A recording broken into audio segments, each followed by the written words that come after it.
우리는 하나님의 은혜가 없이는 살아갈 수 없는 그런 존재들입니다. 이 세상에 그 누구도 하나님의 은혜 없이 살아갈 수 있는 사람은 단 한 사람도 없다고 생각합니다. 물론 하나님을 믿는 하나님의 백성들에게도 은혜가 필요하지만 조금 더 정확하게 말하면 하나님을 믿지 않는 불신자들에게도 하나님은 은혜의 해와 비를 내려주십니다. 아무도 하나님 없이 살아갈 수 있는 존재가 없는 것이죠. 특별히 믿는 우리들, 하나님의 백성된 우리들은 절대적으로 하나님의 은혜가 필요합니다. 참 놀라운 것은 하나님께서 우리를 사랑하셔서 우리를 찾아와 주시고 또 우리에게 늘 은혜 베푸시기 원하신다는 것입니다. 우리가 물론 신앙생활 하면서 하나님 말씀도 순종해야 되고 또 빛과 소금으로 우리의 삶을 통하여 하나님께 영광 올려드리는 것이 마땅합니다마는 우리 가운데 누가 스스로의 힘으로 하나님의 말씀을 지킬 수 있습니까? 누가 자기의 어떤 빛된 생활을 통하여 하나님께 영광 올려드릴 수 있겠습니까? 하나님이 은혜 주셔야, 우리가 위로부터 주시는 하나님의 은혜를 받아야 우리가 말씀도 순종할 수 있고 우리의 삶을 통하여 하나님께 영광도 올려드릴 수 있는 것입니다. 그래서 우리 은혜 받는 일에는 늘 사모하는 마음으로 그렇게 참여할 수 있는 우리 모든 성도들이 되시기를 바랍니다. 어떤 분이 성도들을 이렇게 부르더라고요. 제가 다 동의되는 건 아니지만 상당히 이렇게 마음에 공감되는 부분이 있는데 성도들을 은혜의 하루살이 이렇게 부르시더라고요. 하루살이가 싫으시죠? 천년만년 살고 싶은데 하루살이라니. 그런데 적어도 하나님의 은혜가 없으면 하루도 살아갈 수 없는 은혜의 하루살이. 이게 우리 성도들을 가르치는 정확한 표현이라고 저도 공감을 합니다. 오늘도 하나님께서 사모하는 우리 모두에게 꼭 필요한 때를 따라 돕는 은혜를 베풀어 주시기를 바랍니다. 세상의 많은 종교는 인간들이 이 절대자를, 신을 찾아 나서는 구도의 종교입니다. 근데 참 놀랍게 하나님은 우리를 먼저 찾아오십니다. 이게 다른 것입니다. 세상에는 인간들이 열심히 노력을 하고 열심히 돌을 닦고 열심히 공로를 쌓아서 절대자를 찾아 나서는 그런 구도의 종교를 믿고 있지만 하나님은 우리를 창조하시고 먼저 우리를 찾아와 주시고 우리에게 복 주시기를 원하시는 분이십니다. 창세기 1장 27절에 보면 하나님께서 자기 형상을 따라 사람을 만드시고 남자와 여자를 창조하셨다, 그런 말씀이 나옵니다. 그리고 바로 28절에 보면 하나님께서 그들에게 복을 주시며 말씀하시되 생육하고 번성하고 땅에 충만하라, 그렇게 말씀하셨습니다. 하나님이 아담과 하와를 창조하시고 난 다음에 가장 먼저 하신 말씀이 뭐라고요? 복을 주셨다는 것입니다. 생육하고 번성하고 땅에 충만하고 땅을 정복하고 땅을 다스리라, 이렇게 명령하기에 앞서서 하나님이 자기 형상을 따라 만든 아담과 하와를 향하여서 복을 주셨다는 것입니다. 하나님은 우리에게 복 주시기 원하는 분이십니다. 하나님은 우리에게 복 주시기 원하시는 분이십니다. 그렇습니다. 우리가 하나님의 복만을 구하는, 복을 주십시오, 복을 주십시오라고 기복적인 신앙을 가지는 것은 조금 수준 낮은 그런 신앙이라고 치부할 수 있지만 하나님께 복을 구하는 것 자체가 결코 잘못된 것이 아닙니다. 하나님은 우리에게 복 주시기를 원하시고 하나님은 우리에게 은혜 베푸시기를 원하시는 분이십니다. 오늘 하나님을 향한 이 믿음이 예배하는 우리 모든 성도들의 마음속에 차고 넘치기를 바랍니다. 하나님의 은혜를 받지 않으면 우리 살 수 없습니다. 이 험한 세상, 죄와 악이 관영한 세상, 너무너무 무거운 짐지고 살아갈 수밖에 없는 이 세상에 우리에게 하나님의 은혜가 없으면, 하나님이 우리의 인생에 복 주시지 않으면 우리가 어떻게 살 수 있겠습니까? 넘어지고 쓰러지고 실망하고 절망하고. 그런데 하나님은 오늘도 하나님의 은혜를 사모하여 하나님을 예배하는 자리에 나온 우리 모든 성도들에게 이와 같은 은혜를 베풀어 주실 줄로 믿습니다. 제가 사실 이번 주일에는 교회에 대한 말씀을 전하려고 했습니다. 하나님이 세우신 교회, 예수님이 자기 피값으로 사신 그 교회는 어떠한 교회여야 하는가? 그 교회 공동체를 이루는 성도들은 어떻게 믿음 생활을 해야 되는가? 이런 말씀을 제가 전하려고 준비를 했다가 제가 마음을 바꾸었습니다. 수요일 날 예배를 인도하고 기도하는 가운데 하나님께 제 마음에 어떤 기도의 제목을 강력하게 주셨는데 그 기도가 무엇인가 하면 은혜의 물결이 밀물처럼 밀려오면 우리의 모든 연약한 것, 우리의 힘으로 어떻게 할 수 없는 우리의 모든 것들을 하나님께 새롭게 하시고 회복시켜 주시겠다라고 하는 강력한 기도의 제목을 주셨습니다. 그래서 제가 말씀을 좀 다르게 준비했습니다. 우리에게는 하나님의 은혜가 필요하구나. 아직도 은혜가 필요하구나. 우리가 먼저 하나님의 은혜를 받고 하나님이 우리에게 주시는 하나님의 복을 누려야 좋은 교회, 건강한 성도, 또 우리가 하나님이 기뻐하시는 삶 살아갈 수 있는 것은 하나님의 은혜를 받아야 가능하구나 하는 사실을 제가 다시 깨닫고 이번 주에도 때를 따라 돕는 은혜라는 이런 말씀을 전하기를 원합니다. 제가 첫 주에 와서 인도하심의 약속, 보호하심의 약속, 공급하심의 약속 그 말씀을 기억하시는 성도님들이 계시더라고요. 제가 얼마나 감사한지 몰랐습니다. 염려를 기도로 바꾸고 기도와 간구 가운데 하나님이 감사의 제목들을 생각나게 하시면 우리의 마음에 하나님 주신 참 평강이 있습니다라고 전했던 그 말씀도 성도님들이 기억을 하고 계시더라고요. 그래서 염려가 생길 때마다 염려거리를 기도의 제목으로 바꾸시는 그 은혜를 누리는 분들이 계시는 걸 제가 주중에 신방을 하면서 확인을 하게 되었습니다. 여러분 혹시 지난 주일에 들었던 말씀 생각나십니까? 너는 내 것이다. 내가 너를 보배롭고 존귀하게 여기며 내가 너를 사랑하노라. 너는 내 것이다.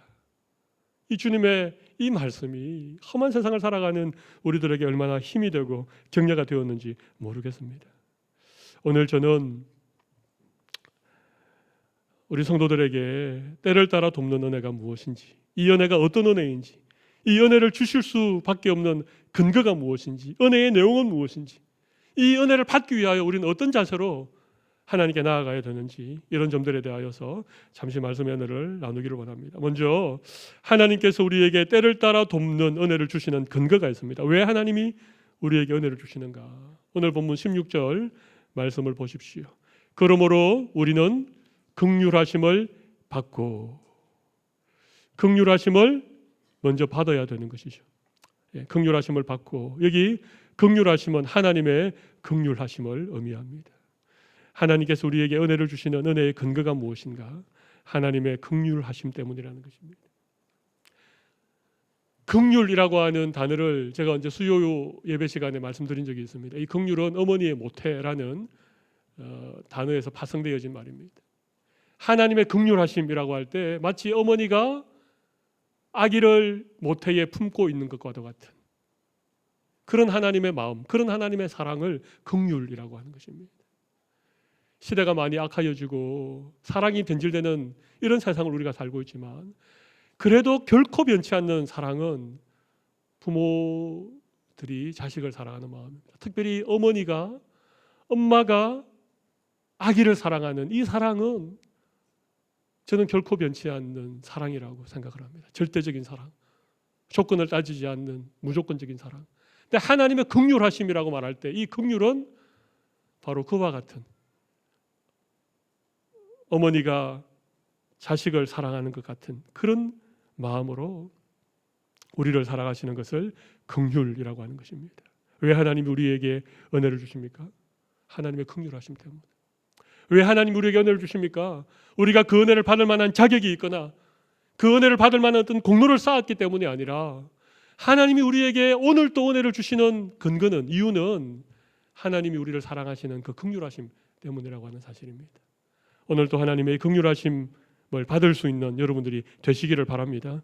그런데 하나님의 이 긍휼하심을 정말 다시 한번 설명해 줄 수 있는 말씀이 15절에 나와 있다고 생각을 합니다. 여러분 15절 같이 한번 읽어보도록 하겠습니다.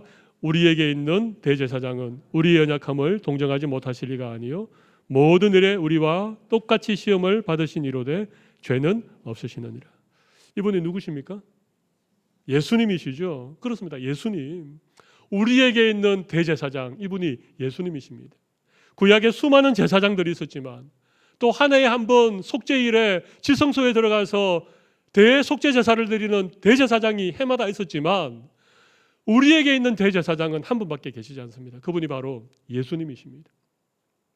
구약의 제사장들은 염소를 제물로 잡아드리고 양의 피를 가지고 그렇게 제사를 드렸지만 우리 예수님은 친히 자기의 몸을 하나님 앞에 제물로 드린 그런 제사장이십니다. 오늘 본문 보십시오. 우리에게 있는 대제사장은 우리의 연약함을 동정하지 못하실 리가 아니요. 동정을 한다는 말입니까? 동정을 못한다는 말입니까? 이중부정이니까 이거는 강조죠. 우리의 연약함을 반드시 동정하시는 분, 그분이 우리에게 있는 대제사장 예수님이라고 하는 것입니다. 여기 동정이라는 말이 잘 마음에 안 와닿으시죠? 이 동정이라는 말은 여러분 아마 이 개역 개정 성경 말고 옛날 성경인 개역 성경을 가지고 계신 분이 우리 교회는 간혹 계신데 개역 성경에 보면 체휼이라고 되어 있습니다. 체휼. 체휼이 무슨 뜻인가 하면 몸으로 경험을 함께 나누어서 이해한다. 그런 뜻입니다. 예수님은 우리를 동정하시는 분이신데 우리를 어떻게 동정하시는가 하면 친히 우리와 똑같은 몸을 입고 이 땅에 오셔서 우리와 똑같은 삶을 사셨기 때문에 몸으로 우리의 삶을 살아내셨기 때문에 우리를 체휼하시고 우리를 동정하시고 우리를 누구보다도 이해하시고 우리에게 이런 하나님의 긍휼하심을 임하도록 하는 그런 중보자의 역할들을 예수님이 하신다는 것입니다.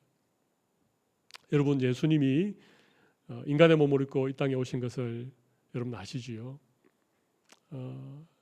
그게 성탄절 아닙니까?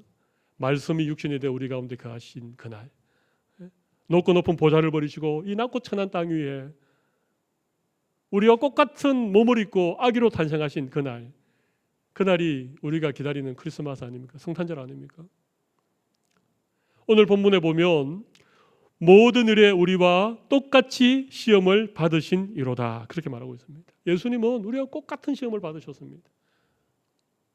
우리가 살아가면서 당하는 수많은 시험들, 유혹들 다 당하셨다는 것입니다.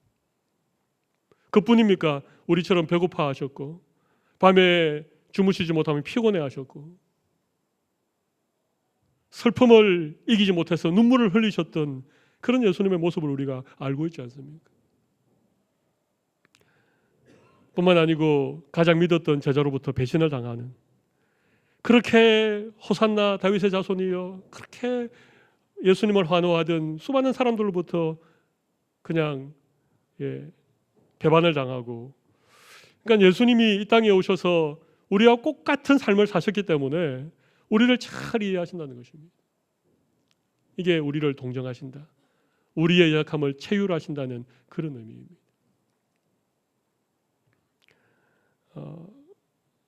예수님은 다 아십니다. 우리를 너무너무 잘 아십니다. 하나님 우리를 긍휼히 여기시는 분이시고 예수님은 우리 연약함을 체휼해 주시는 분이시고 우리 연약함을 동정해 주시는 분이라고 하는 사실입니다. 그러니까 여러분 예수님께 가끔 좀 그냥 여러분의 이 어떤 너무너무 참 부끄러운 모습 또 어떤 연약한 이런 고백들 이런 거 드려도 괜찮습니다. 우리 예수님이 우리를 너무너무 잘 이해해 주십니다. 우리와 똑같은 삶을 사셨기 때문에. 근데 여러분 그 예수님께서 부활 성천하셔서 지금 혹시 예수님이 어디에 계신지 알고 있습니까? 뭐 예수님은 하나님이시니까 무소부재 모든 곳에 계시는 분이니까 내 마음속에 계시겠지 아니면 하늘에 계시겠지 다 틀린 말은 아닙니다만은 우리 예수님이 지금 계신 자리는 하나님의 보좌 우편에 계십니다. 하나님의 보좌 우편에서 우리 예수님이 하시는 일이 뭡니까? 우리를 위하여 중보해주고 계신다는 것입니다. 이 중보라는 말이 좀 어려운데 조금 더 여러분이 이해하기 쉬운 말로 표현하면 변호해 주신다는 것입니다. 우리를 변호해 주십니다. 무엇을 변호해 주실까요? 여러분, 이 세상에는 우리를 참소하는 자가 있는 거 아십니까? 우리를 끊임없이 하나님께 고발하는 이런 악한 영들이 있습니다. 지금 또 하나님께 우리를 참소하고 우리를 고발하고 우리를 정죄하고, 저기 좀 보십시오. 저 목사라고 하는 저 김철호라고 하는 인간 보십시오. 저게 목사입니까? 이런 식으로 하나님께 우리를 참소하고 하나님께 우리를 고소하는 이런 수많은 고소들이 있는데, 우리를 위하여 변호해 주시는 분, 우리를 중보해 주시는 분이 누군가 하면 예수님이신데, 그분이 우리의 연약함을 동정해 주시는 분이라고 하는 것입니다. 그러니까 하나님은 원래 긍휼이 많으신 분이신데, 우리를 긍휼히 여기시는 분이신데, 우리에게 은혜 베풀기 원하시는 분이신데, 예수님께서 그 보좌 우편에서 우리를 위하여 계속해서 변호해 주시고 우리를 중보해 주고 계시기 때문에, 여러분들이 좀 연약하고 좀 부족하고 은혜를 받을 만한 자격이 없다라고 생각하고 하나님 앞에 합당한 믿음의 삶을 좀 살지 못하는 그런 상황 가운데 있을지라도, 하나님은 여전히 우리를 긍휼히 여기시고 우리에게 은혜를 베푸시기 원하는 분이라고 하는 사실입니다. 이게 하나님께서 우리에게 은혜를 베푸시는 근거입니다. 다른 게 아닙니다. 우리가 뭐 정말 말씀 순종 잘해서, 우리가 기도를 많이 해서, 우리가 남들보다 더 많이 봉사해서, 우리가 하나님 앞에 좀 떳떳하게 가지고 나갈 그 무엇이 있기 때문에 하나님 우리에게 은혜를 베푸시는 것이 아니라, 하나님의 긍휼하심 때문에, 우리 예수님이 우리를 중보해 주고 계시는 그 예수님의 우리를 체휼해 주시는 은혜 때문에 하나님께서 우리에게 은혜를 베푸신다는 것입니다. 이해가 안 되십니까? 그래도 이 은혜가 별로 받기 싫으십니까? 여러분, 은혜가 뭡니까? 은혜는 값 없이 주시는 하나님의 선물이 은혜 아닙니까? 은혜는 그저 베푸시는 하나님의 사랑이 은혜입니다. 은혜를 받을 만한 자격이 있다고요? 그러면 은혜가 아니지요. 내가 은혜를 받을 만한 어떤 공로를 쌓았다고요? 그러면 은혜가 아니지요. 하나님의 은혜는 하나님의 긍휼하심 때문에 우리에게 주시는 거예요. 하나님의 은혜는 나는 공로 없지만 우리의 대제사장 되시는 예수님께서 우리의 죄값을 다 치루어 주시고 우리를 위하여 중보하고 계시기 때문에 하나님께서 우리에게 은혜를 주시는 것입니다. 하나님의 이 은혜가 여러분의 삶 가운데 오늘 또 밀물처럼 그렇게 여러분의 삶 가운데 밀려가기를 바랍니다. 이 은혜를 받아야 살아요. 이 은혜를 받지 못하면 살아도 사는 것이 아니고 믿음 생활해도 믿음 생활하는 것이 아닙니다. 그러면 하나님이 우리에게 주시는 은혜가 어떤 은혜인가? 오늘 히브리서를 통하여 우리에게 말씀하시는 말씀을 잠시 제가 설명을 드리겠습니다. 오늘 16절 말씀 보시면 이 은혜를 어떻게 표현을 하고 있는가 하면 때를 따라 돕는 은혜를 주신다는 것입니다. 하나님 우리에게 어떤 은혜 주신다고요? 때를 따라 돕는 은혜. 때를 따라 돕는 은혜. 때를 따라 돕는 은혜는 세 가지 의미가 있습니다.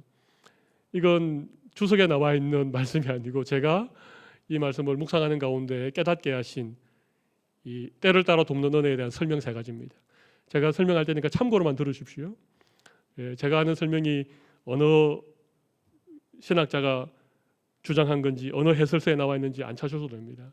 그냥 제가 말씀 묵상하는 가운데 주신 깨닫게 하신 세 가지 은혜인데, 첫 번째는 때를 따라 돕는 은혜라고 하는 것은 첫 번째는 맞춤형 은혜입니다. 어떤 은혜라고요? 우리 청년들 한번 해보시죠. 어떤 은혜라고요? 맞춤형 은혜. 맞춤형 은혜. 하나님은 우리에게 은혜를 주시는데 천편일률적으로 획일적으로 주시는 분이 아니십니다. 우리 한 사람 한 사람을 다 하나님의 형상에 따라 독특하게 만드시고 우리 한 사람 한 사람의 이름을 다 불러주시면서 너는 내 것이라고 하신 그 하나님께서 우리에게 은혜를 주실 때에도 때를 따라 돕는 은혜를 주신다는 것입니다. 이건 우리에게 가장 적절한 은혜, 지금 우리에게 꼭 필요한 은혜, 우리에게 있는 맞춤형 은혜를 우리에게 주시는 분이십니다. 그래서 하나님의 은혜는 나에게 꼭 맞는 맞춤형 은혜다. 그러므로 은혜를 서로 비교하지 않으시기를 바랍니다. 누가 더 큰 은혜를 받았냐? 넌 무슨 은사를 받았냐? 너는 어떤 응답을 받았냐? 하나님이 너만 사랑하는 것 같고 나는 나한테는 왜 이러는지 몰라. 그렇게 안 하시기 바랍니다. 하나님의 은혜는 맞춤형 은혜이고 하나님의 은혜는 절대급 은혜. 여러분, 하나님은 우리의 인생을 비교급 인생으로 만들지 않았습니다. 인간들은 날 비교하지요. 잘난 사람이랑 비교하면 열등감이 생기고 못난 사람이랑 비교하면 우울감이 생기고 그래서 우리는 열등감과 우울감 사이를 그냥 하루에도 수십 번씩 왔다 갔다 하면서 피곤한 인생을 사는데 하나님은 우리를 절대급 인생으로 만드셨고 우리에게 꼭 맞는 맞춤형 은혜, 절대급 은혜를 우리에게 주신다는 것입니다. 이 은혜를 꼭 받아 누리실 수 있는 여러분들 되시기 바랍니다. 절대급 은혜, 맞춤형 은혜. 두 번째 이 때를 따라 돕는 은혜를 제가 묵상하는 가운데 깨닫게 한 게 뭔가 하면요. 오늘의 은혜입니다. 어떤 은혜라고요? 오늘의 은혜, 현재형 은혜. 오늘 나에게 꼭 필요한 은혜를 하나님이 때를 따라 우리에게 주신다는 것입니다. 예수님께서 우리에게 일용할 양식을 구하라 그렇게 말씀하셨죠. 무엇을 먹을까? 무엇을 입을까? 내일 일을 염려하지 말라 그렇게 말씀하시고 우리에게 일용할 양식 구하라 하고 그렇게 말씀하셨습니다. 우리 은혜의 하루살이니까 매일매일 하나님으로부터 은혜 받으면 우리 살 수 있는 겁니다. 그런데 우리는 늘 한 달을 걱정하고 1년을 걱정하고 10년 후 20년 후를 우리는 늘 걱정하잖아요. 성경 어느 곳을 보십시오.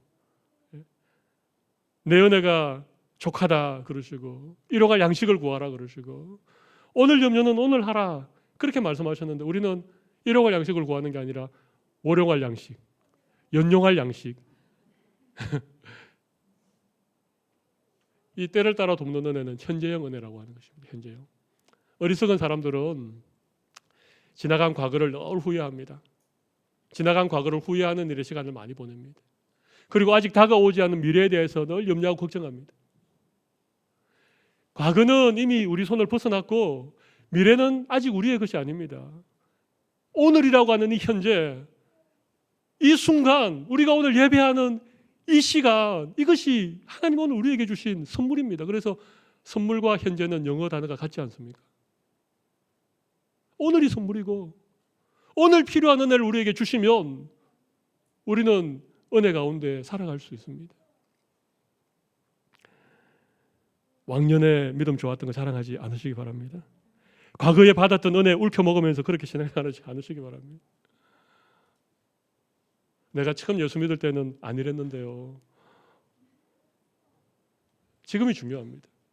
지금이 중요하다는 말은 지나간 어제는 어제로 족하다는 것입니다. 어제 어떤 일이 있어도 오늘 내가 주님 앞에 새로운 마음으로 새로운 은혜를 받으면 하나님께서 우리에게 때를 따라 돕는 은혜를 베풀어 주십니다.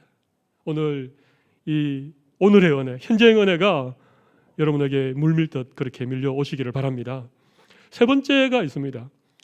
때를 따라 돕는 은혜. 첫 번째는 제가 맞춤형 은혜, 절대급 은혜라고 말씀드렸고, 두 번째는 현재의 은혜, 오늘의 은혜라고 말씀드렸고, 세 번째 때를 따라 돕는 은혜를 제가 묵상하면서 깨닫는 건 뭔가 하면 돕는 은혜라는 것입니다. 돕는 은혜. 때를 따라 주시는 은혜가 아니고 때를 따라 돕는 은혜. 여쭤보겠습니다. 주시는 은혜와 돕는 은혜가 어떻게 다를까요? 한번 묵상해 보시기 바랍니다. 여러분 한번 생각해 보시기 바랍니다. 주시는 은혜와 돕는 은혜가 어떻게 다를까? 제가 좀 쉽게 설명을 드려보겠습니다.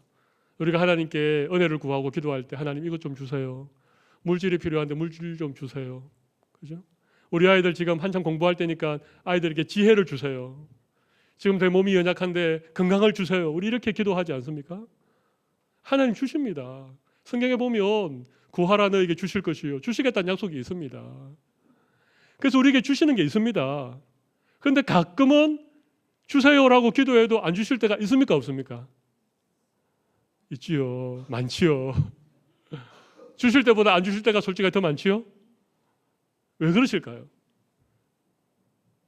하나님 우리를 돕는 은혜로 우리에게 주시기 위함이기 때문에 그렇습니다. 돕는다는 것은 우리와 함께 계시면서 하나님 우리 곁에 늘 계시면서 우리를 도와주신다는 것입니다. 인격적으로 도와주시고 우리 연약함을 도와주시고 그러니까 그냥 우리는 하나님께 뭘 구해서 뭘 하나 탁 받으면 하나님 감사합니다 이러고는 어떻게 합니까?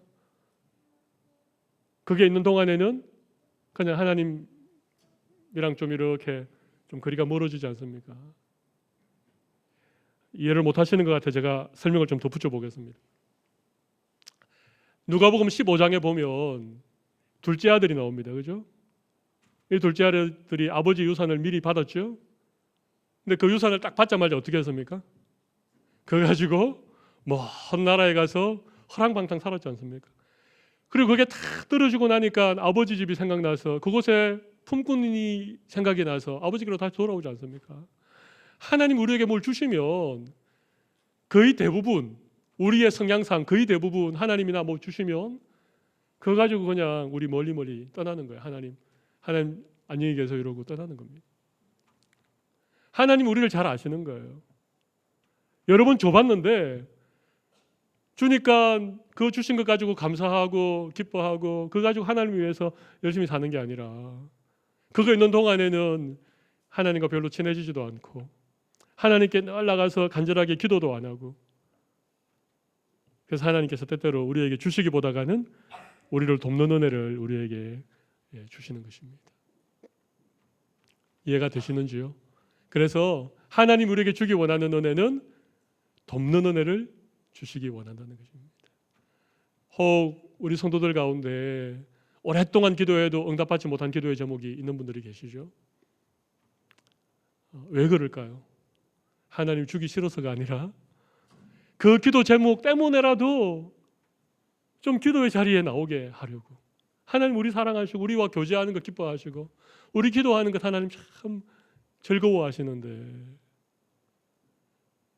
오랫동안 기도해도 응답하지 않는 그 기도 제목 때문에라도 우리가 주님 앞에 좀 가까이 나오는 것 주님 기뻐하신다는 것입니다.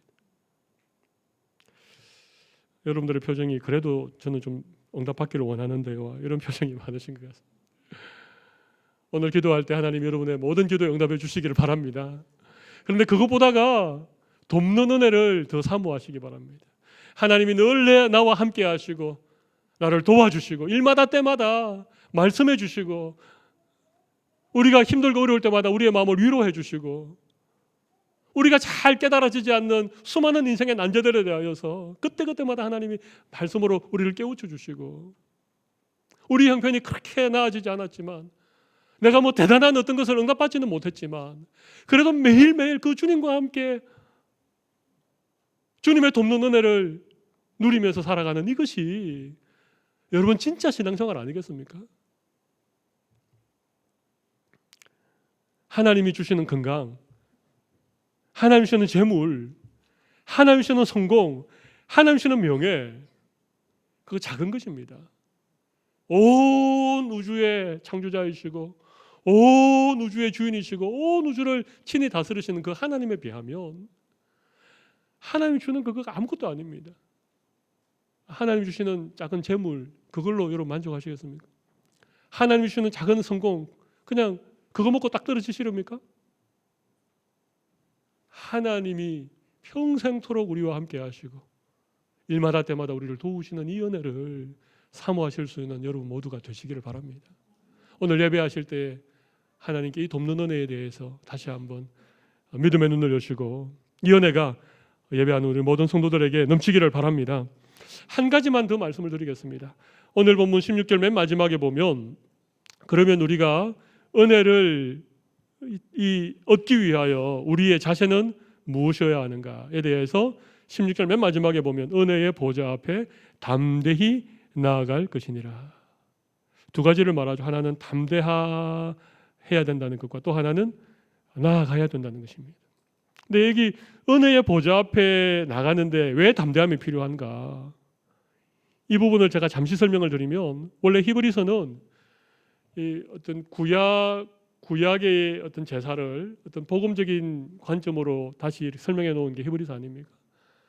그러니까 히브리서는 사실 좀 구약의 제사에 대해서 좀 이해를 하시면 이 말씀이 훨씬 더 쉬워지는데 구약 시대에는 지성소가 있었죠. 지성소. 성전 맨 안쪽에 하나님께서 임재해 계신 지성소가 있었습니다. 지성소 안에는 법궤라고 하는 게 있었죠. 법궤. 십계명을 담아놓은 나무로 만든 궤가 있었습니다. 근데 이 궤를 덮고 있는 덮개가 있었는데, 이 천사의 날개 같은 서랍 날개로 만든 덮개가 있었는데, 그 덮개를 덮는 덮개의 이름이 뭔가 하면 시온좌, 시은소입니다. 시은소입니다.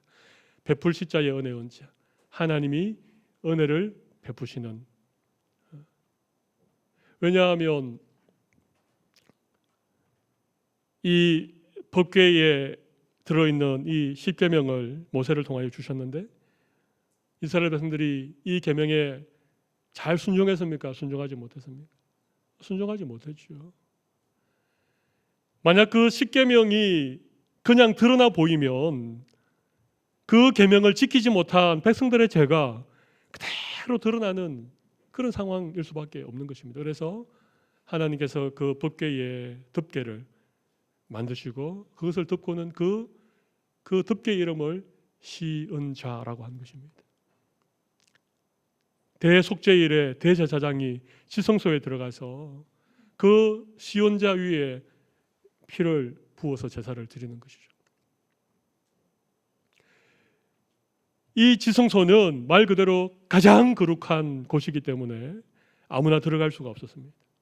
하나님의 영광의 임재가 있는 곳이기 때문에 1년에 딱 한 번 속죄일, 대속죄일에 그 해에 수많은 제사장들 가운데 대제사장으로 세워진 그 한 사람이 자신을 정결하게 하고 흠없는 어린 양의 피를 가지고 그곳에 들어가게 되는 것이죠. 근데 그 지성소에 들어가기 위해서는 반드시 방울을 달아야 됩니다. 그 제사장이 입는 그 긴 옷 아래쪽에 방울을 달고, 그리고 제사장의 몸을 묶은 끈을 지성소 밖으로 늘어뜨리고 그렇게 들어갑니다. 왜 그렇게 들어갈까요? 그 거룩하신 하나님의 영광의 임재가 있는 그 지성소에 잘못 들어갔다가는 죽음을 면치 못하기 때문에. 만약에 대제사장이 지성소 안에 들어갔는데 방울 소리가 들리지 않는다, 그러면 큰일이 난 것입니다. 방울 소리가 들리지 않는다고 지성소를 열어볼 수 있습니까? 그럼 어떻게 해야 되겠습니까? 밖으로 나와 있는 끈을 끌어당겨야 되는 것이죠. 제가 자세한 설명을 드리지 않겠습니다만 어떤 상황인지 이해가 되시죠? 그 정도로 거룩하게 구별되어진 것이 지성소입니다. 그런데 이 지성소를 가리고 있던 휘장이 예수님이 십자가에 돌아가시는 순간 찢어졌죠. 우리 예수님이 대제사장이 되셔서 다른 염소나 양의 피가 아닌 자기의 몸을 하나님 앞에 제물로 영단번에 단 한 번의 제사지만 영원한 제사를 드림으로 우리가 그 하나님의 보좌 앞에 나아갈 수 있는 길을 열어놓으신 거예요. 길을 열어놓으신 거예요. 그래서 우리는 언제나 예수님의 보혈의 공로를 힘입어서 예수님의 이름을 의지하여서 언제나 하나님의 보좌 앞으로 나아가는 거예요. 그래서 우리가 그 보좌 앞에 나아갈 때 이 담대하게 나아간다라고 하는 이 담대함이라고 하는 것은, 나는 공로가 없지만 나는 하나님의 그 거룩한 은혜의 보좌 앞에 나아갈 자격이 전혀 없는 죄인이지만 예수님의 공로를 힘입어 제가 나아갑니다. 이 담대함이 필요하다는 것입니다. 어떤 분들은 뭐 그렇게 잘못한 게 많은지 그냥 하나님 앞에 나오는 게 좀 두렵고 꺼리고 그런 분들이 계시다는 얘기를 제가 들었습니다. 근데 그럴 필요 없습니다. 우리의 공로로 나아가는 것이 아니라 예수님의 보혈을 의지하여 나아가는 것이기 때문에 담대하게 나아가야 된다는 것입니다. 담대함으로 나아가야 된다는 것입니다. 근데 이 담대하게라고 하는 것이 우리 한글 성경에는 담대함으로 번역되었지만 영어 성경에는 거의 대부분 컨피던스로 번역되어 있습니다. 컨피던스는 확신이죠, 그죠? 확신. 어떤 확신인가 하면 내가 은혜 보좌 앞에 나아갈 때 하나님이 나에게 반드시 때를 따라 돕는 은혜를 주십니다라고 하는 하나님에 대한 믿음, 예수 그리스도의 그 십자가에 대한 분명한 믿음을 가지고 나아가야 된다는 것입니다. 오늘 은혜의 보좌 앞에 담대하게 나아갈 수 있는 우리 모든 성도들이 되시기를 바랍니다. 그렇게 하면 하나님께서 우리에게 때를 따라 돕는 은혜를 주시겠다는 것입니다. 담대하게 나아가실 수 있는 이 귀한 은혜가 오늘 예배하는 우리 모든 성도들에게 차고 넘치기를 바랍니다. 우리는 은혜의 하루살이입니다.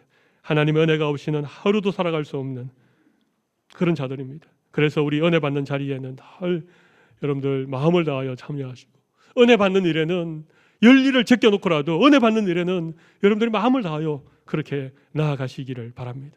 하나님께서 정말 우리에게 때를 따라 돕는 은혜를 베풀어 주시리라고 믿습니다.